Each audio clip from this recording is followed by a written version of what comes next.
right. ඉතින් ඒ සඳහා අපිට හඳුන්වලා දීලා තියෙනවා GST කියන න්‍යාය. ඉතින් මේක ලෝකයේ පුරා ප්‍රසිද්ධ හැමෝම දන්න කස්ටමර් සර්විස් එක සම්බන්ධව තියෙන න්‍යායක්.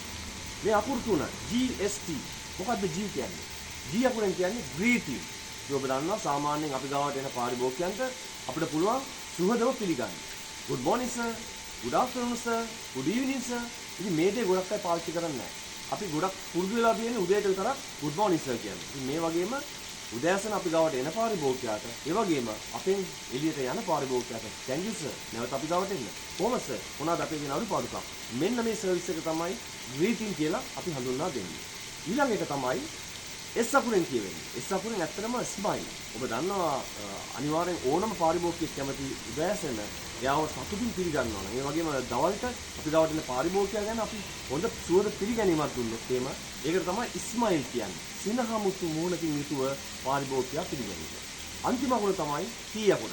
ඒතකොට T අකුරෙන් කියන්නේ අපි ගාවට ඇවිල්ලා අපේ ඉවතට යන පාරිභෝගිකයාට ස්තුති කිරීම. ඉතින් මේක ගොඩක් අය මගහැරෙන දෙයක්. ඒ කස්ටමර්ත් එක්ක කතා කරන්න.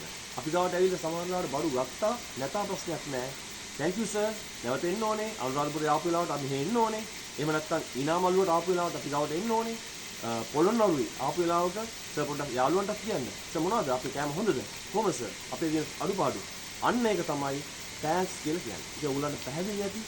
GST කියන්නේ පාරිභෝගිකයා පිළිගැනීමේ න්‍යායක්. ඒතකොට මේක අනුගමනය කරන්න ඔබට ප්‍රතිඵල ඉතාමත් සතුටුදායක මට්ටමට ලැබේ. ඉතින් තවත් මේ වගේ කෙටි වීඩියෝ එකකින් නැවත ඔයාලා හම්බෙන්න වෙනවා. එතෙක් ඔබ සැමට සුබ දවසක්.